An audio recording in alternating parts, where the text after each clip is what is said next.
at the stormy side of the lake. Swimming in a pool of people. You couldn't even take a break. Because if you try to go underground, it just emerges a lot sooner. yeah, it doesn't stay underground for very long. Well, you ready to get into it? Yeah. All right. I'm here with Christy. Tell me, I always ask the guests this, how to pronounce their last name, because how do you pronounce your last name? Cianelli. Cianelli. I'm here with Christy Cianelli at the Children's Museum of the Ohio Valley. This is maybe the third time I've been in here, and I always forget how great this place is. I was walking around a little bit when I first got here, and there are so many cool things for kids and a lot of new stuff since the last time I was here. The wall that looks like an old house wasn't here, I think, the last time. Lydia's attic. Is that what it's called? Yeah. It is really cool. There are so many interesting things, and you're asking me if I had nieces and nephews, and I have to get little Emma and Sam and Laura and Wyatt down here. Laura's 16, Sam is the youngest. He's, I want to say 5. Emma's probably 7. Perfect ages. Yeah, and 16 is a little old. We don't. Well, that's why you're here. Yeah, we're going to try to, and then Wyatt is, I think, 13. I should know my nieces and nephews' ages, but they're not my kids. That's okay. I love them. I don't keep track of my brothers and sisters, and it's one of those. They know I love them. Yeah. Anyhow, so.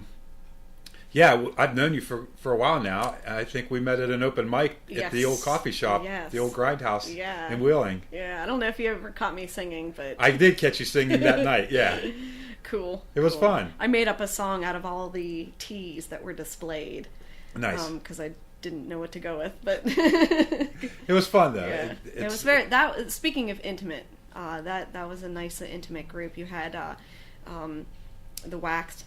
I don't know if you're familiar with them, but if you graduated from Wheeling Park High School, they're a lot of big family. It's a big family. Yeah. So a lot of West Liberty University graduates that were stuck around. Yeah.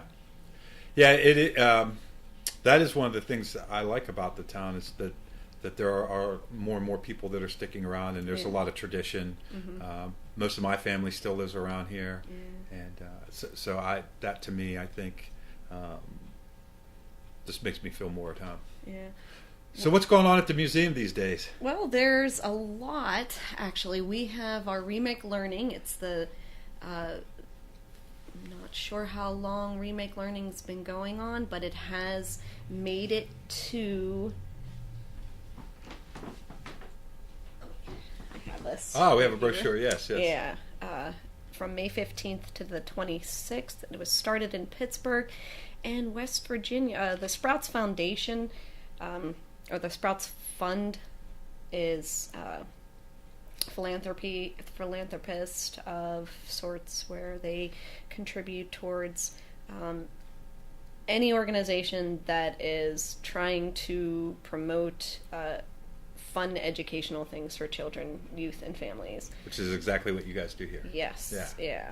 And so West Virginia is got a whole couple of pages that it's here we are.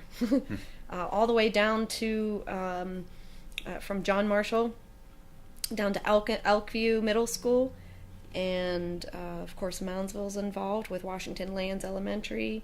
So it's nice to see that West Virginia is in the Ohio. This is it's basically Ohio County or Ohio Valley. Oh, okay. Because you have Pittsburgh, the tri-state, West Virginia, Ohio, and Pennsylvania. So what exactly does the program do for the? How does that interact with the museum here? It lets parents, as well as first of all, it lets parents know there are places to take your kids. There are things to do. Right. And secondly, it introduces new and fun ways to get teens to think of or to tinker with science, the STEM, technology, engineering, art. It's actually STEAM now because we want to apply art in that, and then math. So anything that parents can utilize in creating fun and educational experience. And then for teachers, It's a resource that in a network that they can be involved. They share ideas. There's professional development involved, and that's it's a great thing to join, because if you are a children's museum, it would or an educational facility of any sort, it's not to take advantage of the 2 weeks that it goes on. That's awesome. Yeah. So for the people that don't know about the Children's Museum, can you give like just a brief description of what it is? And we're right here, we were talking earlier, this is right across from the Bridge Tavern on the corner by the Suspension Bridge. Used to be the old CA house. So if anybody's trying to find it, it's right across the street from the Capitol Music Hall. So for people that don't know anything about the Children's Museum, can you kind of just give an idea of what it is? It is the spot to play. Indoors with manipulatives. We have a maker shop where we use recycled materials to upcycle something. We have an upcycle fashion show.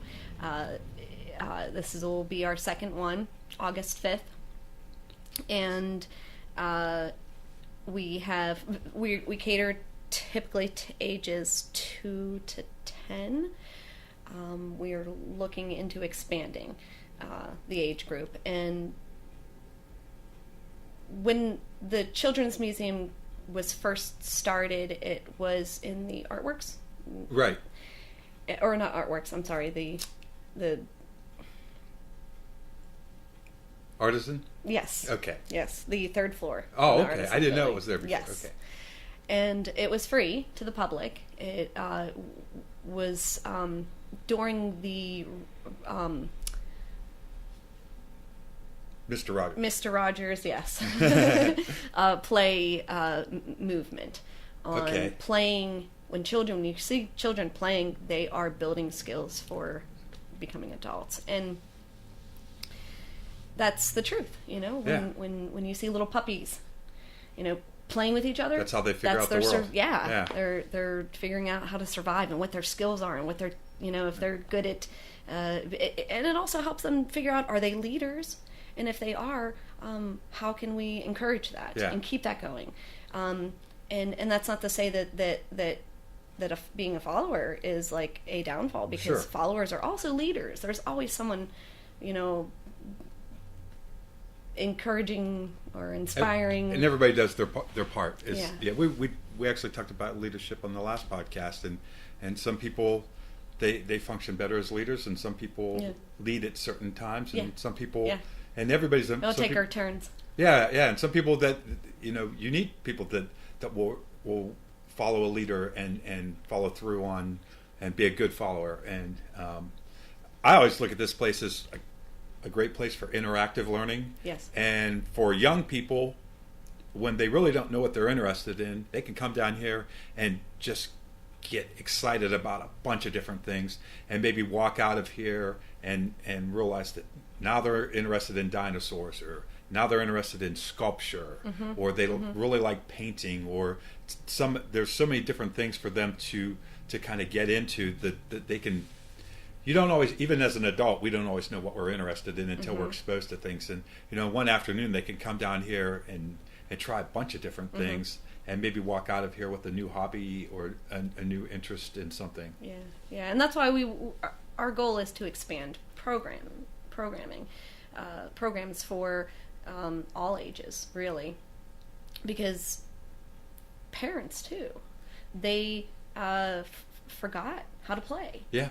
And so we want to develop and work with youth services, or YWCA, or whatever organization is out there that are dealing with parents that have been incarcerated and are dealing with that. If we could bring them here, form a place, and take advantage of this spot to play and relearn how to play. I think especially when everybody has a phone in their hands, and now even the littlest kids have some kind of electronic device in their hands, and you see families where everybody is sitting looking at a different screen in their own separate world, and if you can get them playing together, now they're interacting in the real world. Yeah, and with each so other. we want to utilize technology. We want to take. We understand that that's not going to go away. Sure. So let's make it a toy. Yeah. And a device where people are connected to one Yeah. another. I think technology is great if it connects people.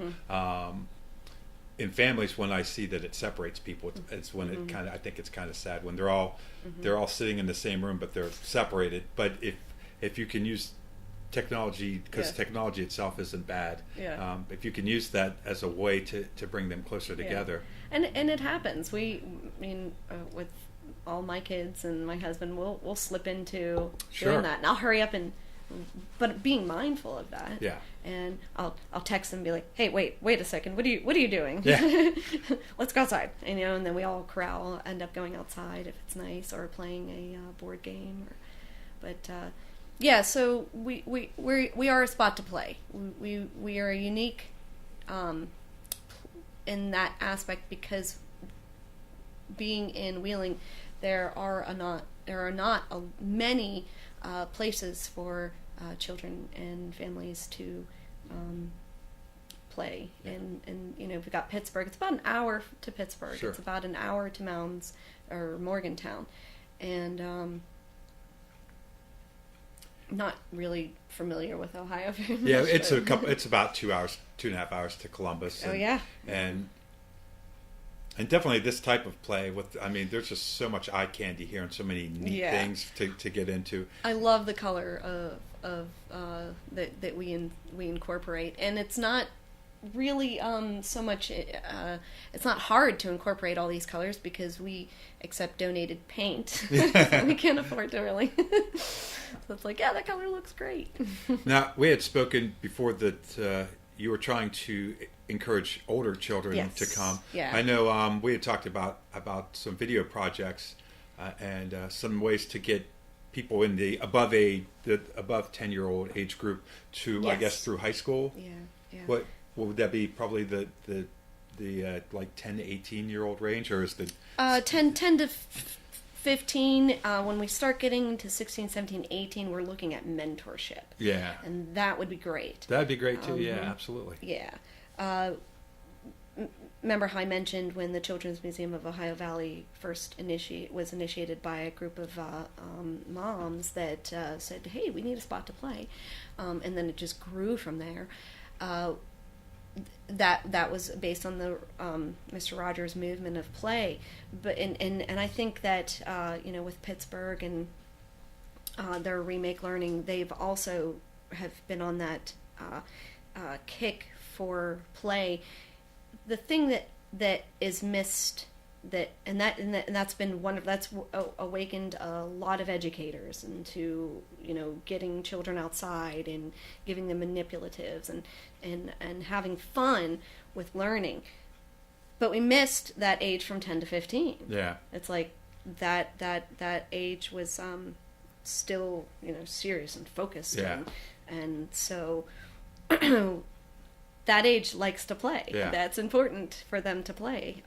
What do they say about the idle mind is a devil's workshop? Yeah. Well, and that's a interesting stage in development where they're not little kids anymore, but they're not adults, and they also need something. I think that's a good time for them to find some crucial moment in life where their neurons are still sparking, and if they do not have us parents, adults, leaders, carving a space for them to feel free to express themselves and be confident, and then they're going to leave. They are going to the ones that are not held down by circumstances that entrap people, then they're going to want to leave.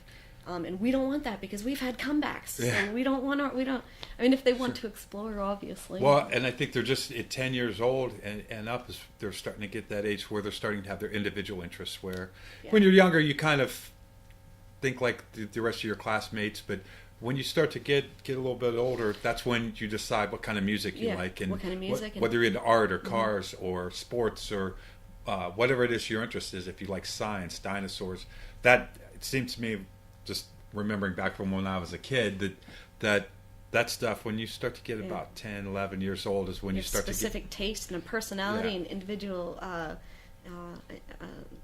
ideas of what you want, and that's why, again, we want to increase programs so that so we're going to move Lydia's attic to the left or to the right, and that right behind it is a gem that's a stage. Oh, nice. And it's right there on the corner with open windows on all four sides, and so you can see it from the street. Yeah, it's the larger part of the museum where at the intersection, people going past can see. There's something going on over there. What kind of stuff are you thinking that you'll have there in that space? It's child directed. It's whatever. First we got to get it out there and let the teenage population know, hey, there's a place for you to perform. Yeah. If they want to be comedians and have a comedian open mic night. Sure. If they want to play acoustic, if they want to just play sound, electronic music, and not singing. So I don't really particularly like to sing, but I'll play something. Sure, some instrumental stuff. Yeah. Somebody was Sarah Clark last night was talking about spoken word poetry. Poetry night. Yeah, Towngate has a really good poetry group, but it'd be great to have one for the younger people. And it's amazing. When I was in school, I didn't know anybody that was really into poetry, but I think the kids nowadays are a little bit more intellectual. Yeah, I think you could find a group of teenagers and even younger people that are interested in poetry. Well, the pros over at the Towngate, I bring my kids. Yeah. and it's a blast because they, if they say a swear word, no one's like, oh! Right. Well, and I think that's one of those things that you can't have too much poetry or art or science. Yeah, never too much. I think it's great that there's multiple venues to go see these things, because that's, in addition to inspiring the artists to create more art, because they now have a place to perform. Yeah, there's not enough pros nights, man. I wish that was every weekend, and it's not. Well, I definitely have this theory that if there's places for people to perform, as much as people might have a passion for writing and performing, if they have a place to perform, it's one of those things that kicks you into gear to work a little bit harder, and it inspires people in their off hours to apply more attention to their craft, because now they have a gig.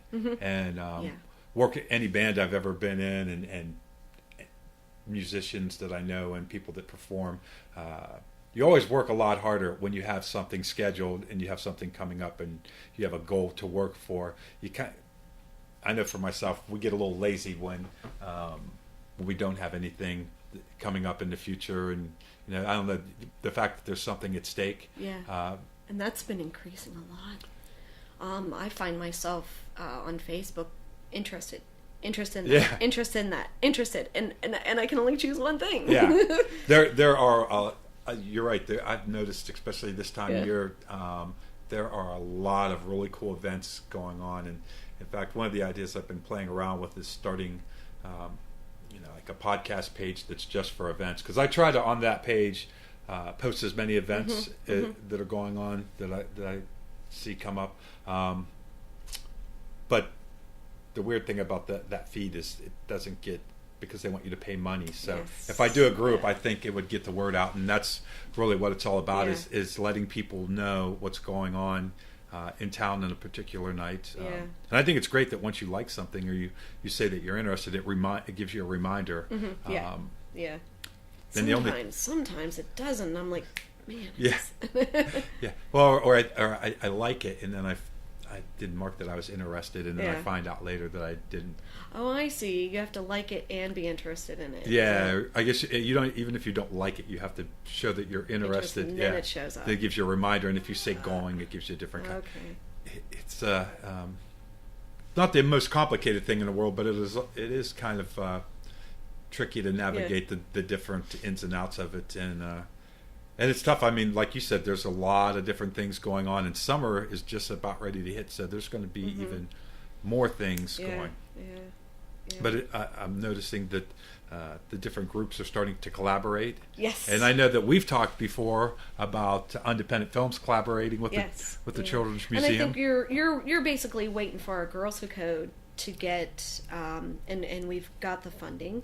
Now we just need the girls to come through the door. And we've got 4 registered, and we may have to just go with them because either way, July 10th to the 14th and July 17th to the 21st and July 24th to the 28th. Not every day, but like maybe a Monday, Wednesday, Friday for an hour. Those girls that come are going to be that we're going to introduce them to professional coders. Miss Swan, Amanda Swan, she's one. Jeremy Morris. Yes. Awesome guy. He through Oric was able to get connected and help us out financially. Good. For that. Because and the Women's Giving Circle was able to do half, and then they did the other half. So we've got Girls Who Code here, and there's I looked, the only other place in Ohio Valley, because even Pittsburgh doesn't really have that. It's a national movement. So explain to people what coding is. Oh, so hold on, because I took a class just so I knew what was going on, and it's through Georgia Tech. And is this medical coding? You could do that, but it's not that boring. Oh, okay. It's good. They're going to be working on effects. You basically do coding when you take your podcast and you play with the sounds. Oh, right. You're programming what you want and how you want it to sound. Okay. So that's dealing with frequency content. We'll help them to, and that's why I think music is a great way to if we have our music and sound exhibit, that is an option. If they're into music, that's coding right there. Yeah. The bands that are coming to play on the 28th, right, they're all electronical indie. They've got that digital interface music. Yeah, they're doing some experimental stuff, weird lightning, and then and there's no samples online. And I looked, and I was like, "Hey, Joshua, you got any samples? I want to." He's like, "Nope." I was like, "Man." Yeah, there's so want to listen. And the date of that again, for people that are listening. So that's on the 28th at 7 p.m. It is a BYOB, so it's adults only. Okay. We have to be particular about that. Sure. No kids, sorry. I think but the reason why we're doing that, adults like to have the freedom to choose to bring a beverage. Yeah. But the reason why also we want adults only is because that gives them an opportunity to collaborate, think of ideas. Not only that, but it's free admission upon just donation is all we're requesting. It's a time where it's Memorial Day weekend, and we're kind of all relaxed during that weekend and getting pumped up for the summer. And what sort of ideas does the community have? And if they make it here that night, we'll be screen printing. We'll have fun and get the promotion of our music and sound program. Yeah. Mm-hmm. So. Because the way kids get here is their parents have to bring them. They have to be brought by an adult mostly. So if you can get the adults here and they can be aware of what's here, and if they come for the music, but then they look around like I did, and they might not even be aware how cool this place is. So I think that there's a lot to be said for getting the adults in and getting them excited about it, and then they will in turn bring their kids and tell their friends, and that's a great way to get more people involved. Uh-oh, looks like we got somebody. We are open to the public, so let me see if they are coming in. We're going to take a pause in the action here while we see who's at the door. Okay, and we're back. We had a family stop by, and Christy got them settled in. And the little girl's out there playing, and she's really cute. It's fun. You can tell she's really excited to be here. Yeah, and and this is a typical. Every Friday they visit. as I mentioned, this is one of our parents that would like to start an organization of relearning for parents too. Which is an exhibit right there. If you look out the window and you see where that couch is, that's our parents' lounge. Oh, nice. We are going to turn that into a enchanted fairy exhibit, still for parents to sit. But while they're sitting there, we hope to inspire them to want to play. Yeah. Get them involved. Yeah. I think if you get the kids and the parents playing together, that's a nice bonding experience. Yeah. Oh yeah. So let's see, where were we before? So digital, our Girls Who Code. Like I said, we want to get enough girls to be interested to follow through. You asked what exactly is coding, and you have your MIDI, which is your digital interface. So that, and we want to tie that in with the music and sound. They basically have a challenge. So in the 3 weeks during the summer, they'll basically be getting to know each other. They're going to be introduced to professional coders, such as Jeremy and Amanda, and I've got a friend, Ricardo, in Pittsburgh. Emiri, he's an experimental sound artist, and he actually wants to come to West Virginia to do a coal. He wants to do an experiment with sound that incorporates the culture of coal mining, and so we're going to present these professional coders to the young women, and they will basically be choosing what kind of project they want to work on. And they go from there. That's cool. Yeah. So if other people in the Ohio Valley have something that they're doing that's kind of cool, that they might have an idea of how to work with you guys, you're open to collaborating with people from the community? Yeah. And so that's where we also would like you guys to come in when that gets established, to introduce your even though you guys are not in coding, you're in that professional development that deals with technology. Sure. And if they want to do filming, and it's really student directed. Yeah. We give them the tools and the resources and say, what do you want to do? Yeah. And just make it an organic kind of club. Sure. Well, I think if it's an idea that they come up with, they're more excited about than being forced into a project. Yeah. And I looked into that because coding has also been introduced into the middle school. And of the so many few kids that I know that are in middle school, which is a lot because my 2 daughters are in middle school, they're not really pleased with the program, the lesson, because their teachers are constricted in that time, and they have their curriculum is more bound to objectives, versus the Girls Who Code not only do, and the reason why it is gender specific is because of the statistics in the United States. We only have 2% of women that get into the fields that involve technology, that involve coding. Yeah. That's really low. So we want to get those numbers up there. Yeah. Because they lose interest. And here's why they lose interest. Because during that middle age, that 10 through 15, there's nothing to pull them into the thought of it. And females and males' brains work a little bit differently. Sure. Men tend to be more logical and spatial, but women are too. It's just, how do you develop that, and how can they increase that willingness and that not eighth intelligence, one of the intelligence, Garner. I think just giving women and kids in general an opportunity to explore the world and just to have a bunch of different options to try things is important when they're young. Because a lot of times there's things that I didn't know I was interested in until I did them, and and so they're offering coding in middle schools right now, and the kids are saying, it's kind of boring. Well, yeah, that's It's because it's objective and it's set to the standards that Sure. the state requires, versus in a non-formal education environment that's non-traditional or non-formal. Right.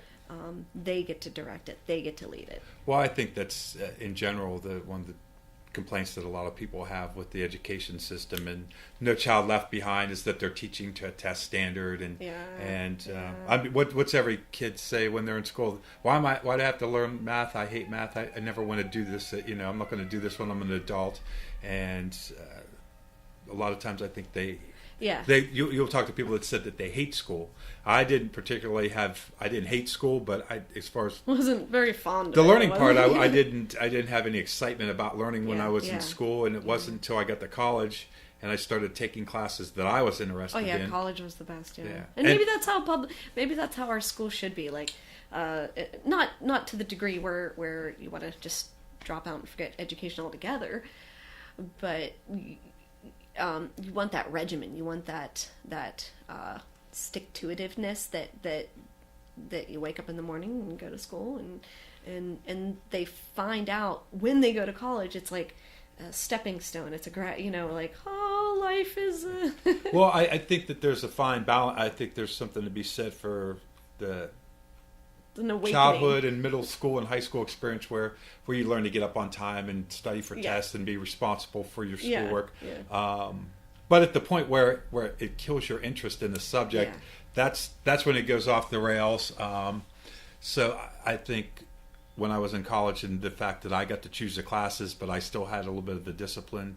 But my problem was when I got out of high school, I had no idea what I wanted to major in. I didn't know what I was interested in because exactly, you want to find in those prime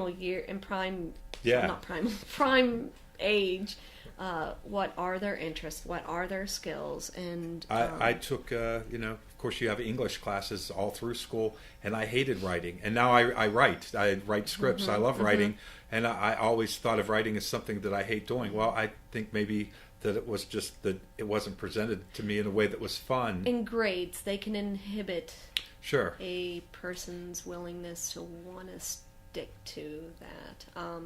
That's why there's a place for non-formal education environments that can, outside of school, that's why I think we like to collaborate with schools. Yeah.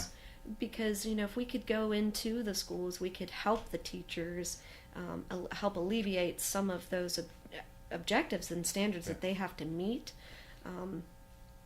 It's if you can make the topic fun, you definitely get more interest. My brother's a teacher, and I've sat in on a bunch of his classes. What grade? He teaches high school students. Okay. Fire, EMS, and law enforcement, and his kids love him. But they also respect him.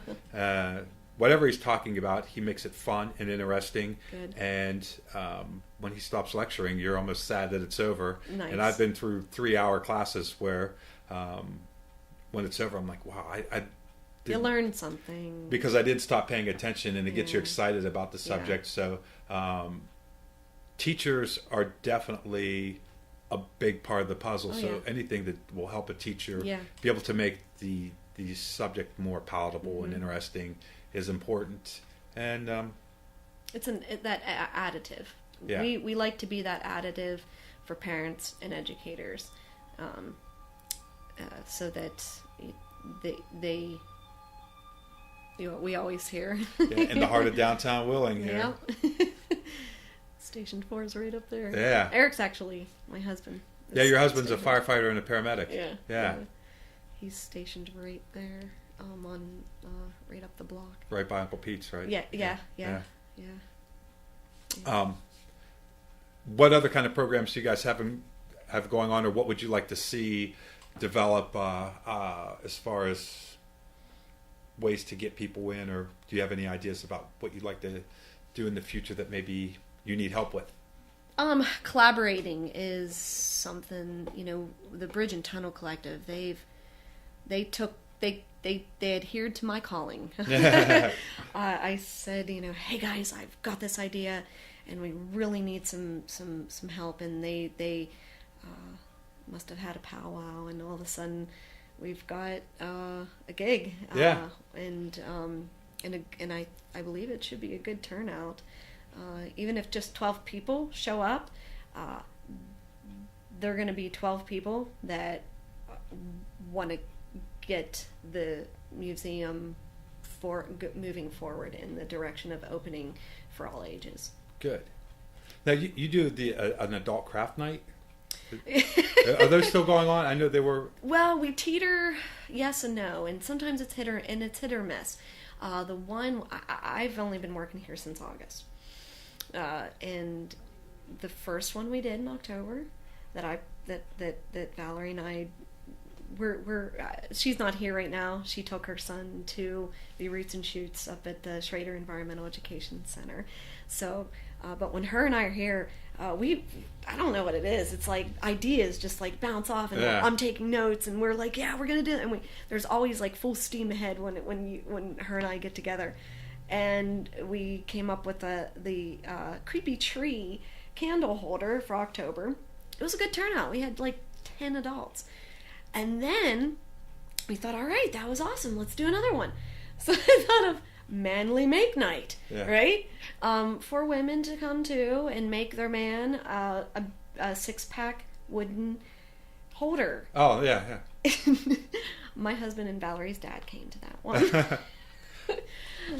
And I was really hoping a lot of firefighters would have come to that one. And it turned out they had an event. And I think it's proper planning too. I should have looked at their calendar and looked at what they had coming up. But well, I think the important thing is that you're trying to do new things, and I wouldn't be disheartened if one of them didn't quite turn out as successful as you had expected. And I think it's a neat idea, and sometimes it might be that you hit on a project that you think everybody's going to love, and either it's timing or it's But I think if you keep trying and you doubt in and perseverance is perseverance. I always think of the philosophy group that meets every Tuesday evening at 6:00 at the Ohio County Public Library in the basement, and Dave's been doing that for years. And some Tuesdays he told me that he'll come there and he'll bring a book, and nobody will show up, but he still shows up. Tuesdays at 6. Tuesdays at 6. I believe that's still the date. I haven't probably been. Something I did hit interested on. I don't know that he even publishes it on Facebook, because he's not like a Facebook guy. Something was posted. I think it was the poetry luncheon. The poetry luncheon, yeah. And there are a lot of great things going on down there at the library. But it's another collaboration I'd really like to see, because museums and libraries, they're hand in hand. There's even a big scholar or grant out there that we'd like to apply for that works with the library. And Towngate Theater, they're doing a thing where they're trying to broaden the audience by opening up the lobby space for different things. And they did a movie night for us the other night, and they're doing First Fridays. They're showing movies. That's collaboration. And so I think that a lot of the different really cool organizations here are usually all very willing to open and work with each other, and I think they all have that same goal of trying to broaden the usage and the appeal of what they do. What I was saying about Dave is that he would show up there every Tuesday night, and sometimes I was there when 10 people would show up, and I was there when it was me and him, and but he did it consistently, and it's usually generally a pretty good crowd. So as far as like the adult craft night, sometimes you have to do them, and maybe it's just you and Valerie sitting here waiting for somebody to walk through the door. But I think as the idea catches on, and consistency is good too if you have the manpower. There are some things that we have to set aside because we need to focus on our objectives. And it is, as much as I would love to be here every evening to do programs, I gotta also be here during the day. Sure. That's why the Children's Museum is sort of in their grassroots effort of expanding.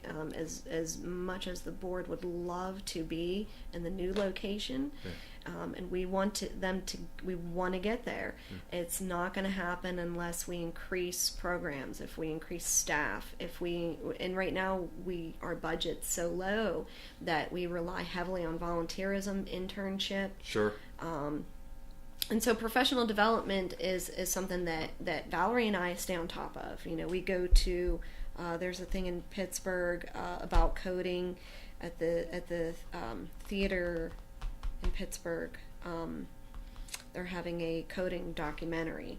So, and it's a professional development through the Remake Learning or the Sprouts. And, so I'm going to go to that so I can stay, in professionally understanding of but again, it's manpower, so that's another thing. We if anyone wants to volunteer their time, come on down. Right. So what hours is the museum open? We are open to the public Wednesday through Sunday. Okay. Monday we are closed. That's our day off, but even though it's my day off, and Valerie and I joke around about, if we could get paid for thinking about work. And I told her, I was like, yeah, right, because I think that's all I do is I think about, what's next? What can I do? And even on Mondays, on my days off.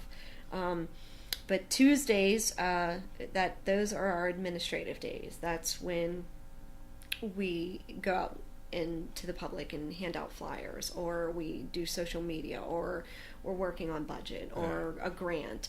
That's our go time. I want to say almost like the office time. No, we actually are encouraged to go out too. We don't have to be in the building. But sure. I've luncheon dates. I invite people to come to have lunch with us on Tuesday so we can collaborate. So if any Tuesday you're not doing anything, come on down. Let's hang out and collaborate and work on something. So Wednesday, and then Wednesdays we are also closed. However, we have a tot date, which is actually ending. The next week is our last hot date. So that was sort of our way of saying we're open to the public in a way where it's a program day. So what's tot date mean? Moms and dads bring their little tots. Oh, toddlers. Okay. Yeah, yes. toddler date. Okay. We call it tot date. Mm-hmm. It's a theme. We always have a craft or a project that the little ones work on. We had the fire station, the fire department come in, and that was really cool. Oh man, and the first day we had 20 families here. Wow. Yeah. We had a lot. That's a huge success. I prepared for 15. Yeah. Because I knew it was going to be judging. That's one of the things great about Facebook is you can see how many people are interested. Yeah. And so I prepped for 15 and 20 came, and I was like, wow, this is amazing. So I decided to do it Cub Scout style. I used to be a Cub Master, and they do rotations, round robins. And so I was like, you know what? For our next one, we're going to have stations that they can rotate around, and free play. Free play is definitely included in that, and it's only $5 versus parents get in for free. Yeah. Our regular admission is $5 per person. Okay.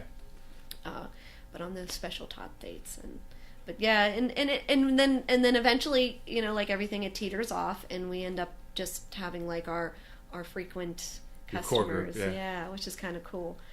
So we bought in about 5 families. It got narrowed down to about 5 families every week. But yeah, next week's our last one because we got to get ready for summer. We have 2 camps at Grandview. And what are they? They're our Camp Cranium. Okay. And again, that's for grades K through 5. We also have a volunteer program that's new for junior camp counselors. That's going to be 7th through 11th grade. Okay. And so we're hoping that gets out there too, so that's another way for teens to see that they're gaining skills and having fun too, and then they will be introduced to the other programs that we have going on that they can take advantage of. Nice. Yeah. And now they can. I think I've seen before that you can have like a birthday party down here. Is Yes. that okay? Yeah. And that's not just for little ones. I mean, if adults want to have an evening party here, This space is available. Yeah. Yeah. So how does that work out? Is it a rental? Is it a? It is a rental. We have three options. Basic, which is just, I think right now our special summer rate is $75. Just rent the place. Nice. $75. Now, if it is on after hours, it's like $85 for the special rate. Sure. Because it's after hours, so someone have to stay. Someone has to be here. Like that $10 goes a long way. Yeah. But that those are our special summer rates. But and then we have a theme. I think it would be so. Right now, the theme for kids is Enchanted or Party Princess. Another one is Dino Dig. And so that's where we, as the staff, you do the regular party, go down to the annex room, which is downstairs. Sure. So that they have their own private room, and they can eat their pizza, come back up, and then we do a craft or a project with them. Then they go back down, do the happy singing birthday thing, come back up, and then they got free play for another half hour. Oh, nice. Yeah. But I'd like to see that. I would love for adults to take advantage of that too. Yeah. Where say a bachelorette party. Right.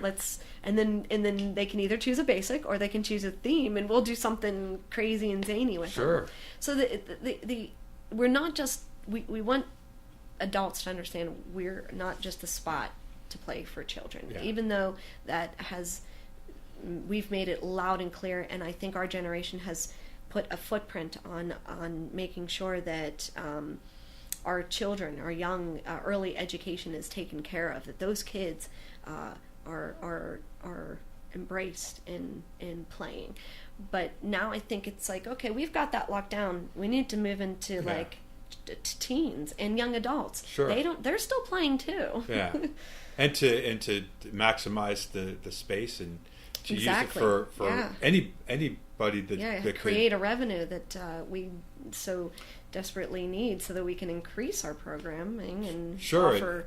I think that there's a lot of neat stuff here that even a group of adults could enjoy, and it's, if nothing else, if you were going to have a party, even an adult birthday party or any kind of gathering, it's an interesting space to have it in. Yes, and I think whatever gets people through the door and gets them to know that you're here and what there is here, to kind of just get into the space.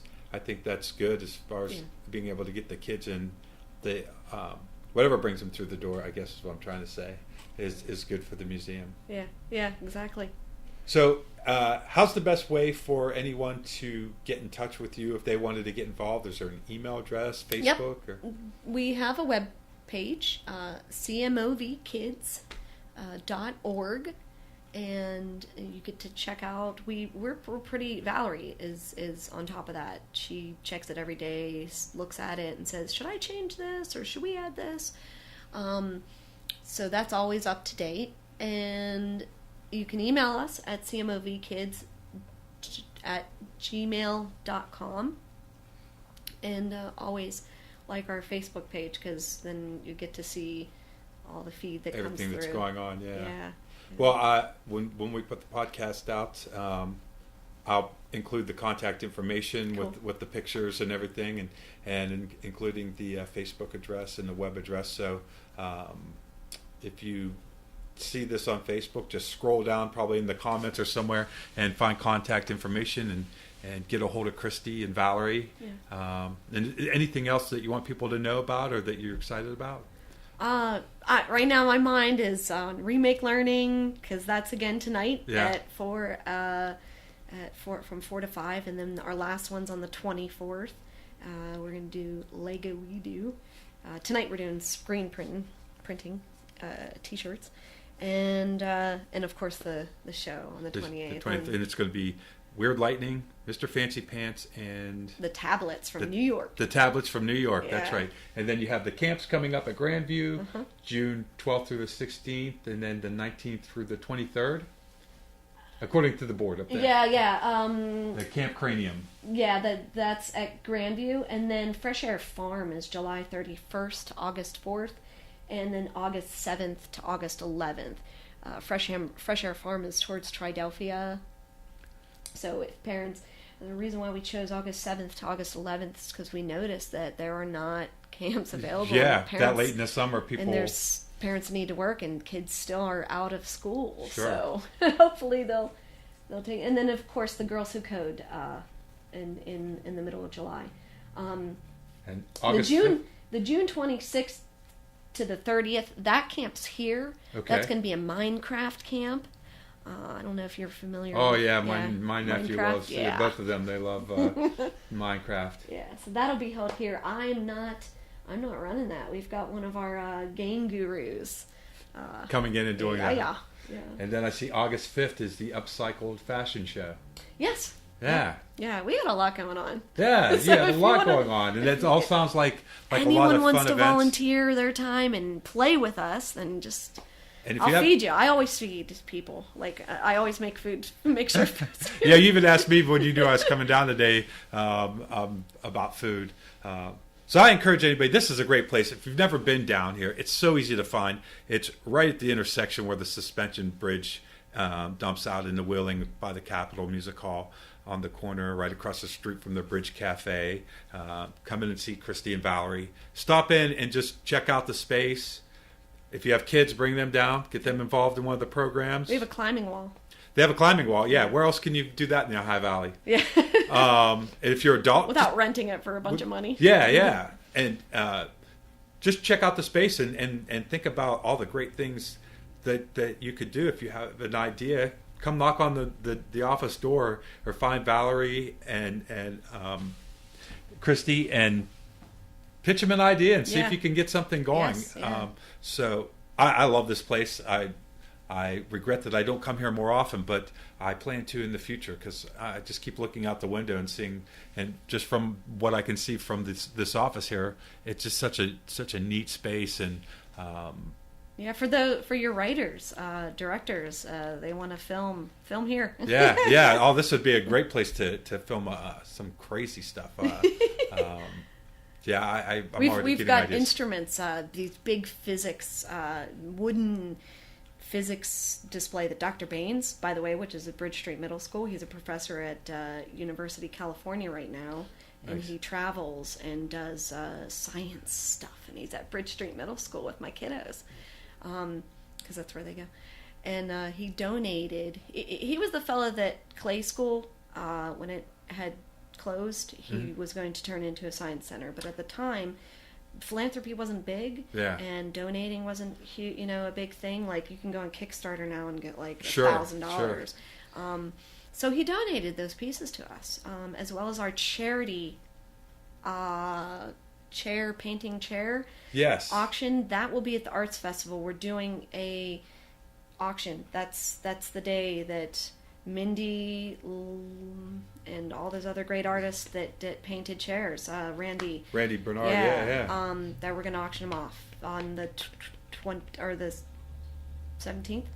Good. And for the people that don't know, Of June. you guys get a donation of a bunch of chairs, and then From Dr. Baines. from Dr. Baines, Yep. and you gave them out to different local artists, and they each decorated a chair in their own Yes. style. I think my friend Mindy, she did like a wood burning on hers. Amazing. Yeah, amazing She's my stuff. favorite. They're all very unique. They're functional Val art. did this chocolate kiss drop thing. I keep telling Mr. Cookie Jar and the chocolate drop. He's from here, and I keep saying, you should buy this chair just because that's the name of your band. So come and check out the chairs and put a bid in on all them. Yeah. If you have kids, get in touch and get them involved in some of the programs. If you're an adult, come down and see what this place is all about and Yeah. how you can get involved, or how you can just take advantage of all the cool things in here and just have a fun experience. There's a little bit of everything that you can do here. Yeah, exactly. Thank you. Yeah, well, thanks for coming on, and I look forward to checking out the place when we get done here. And thank you, everybody, for tuning in. Yeah, let's go play.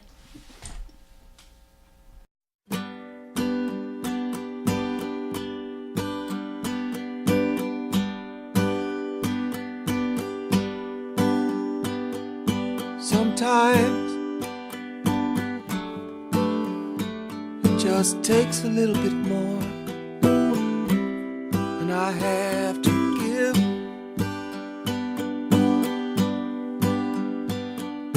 Sometimes it flickers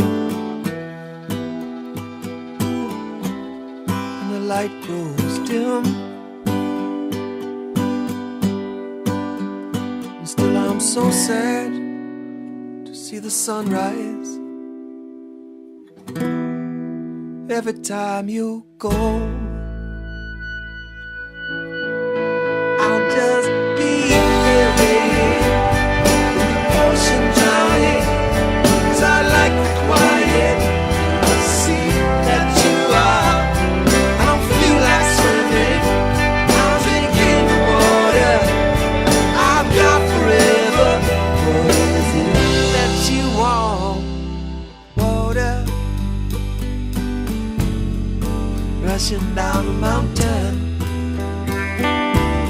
Time is a runaway train.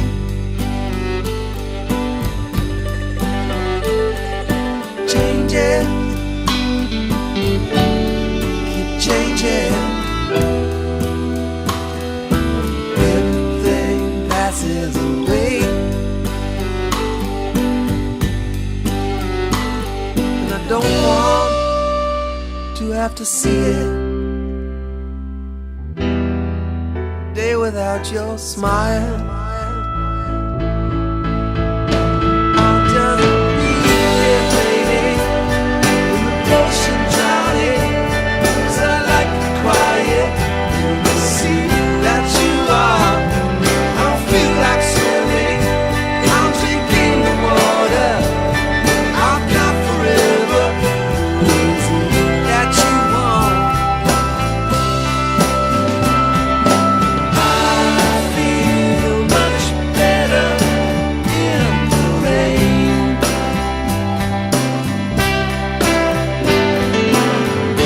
It's getting harder to explain.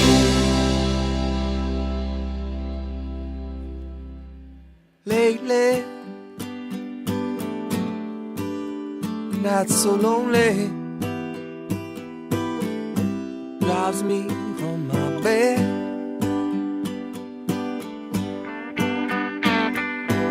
Empty, my soul is crying, my eyes see nothing, and I don't want to be sleeping if I can't dream of you.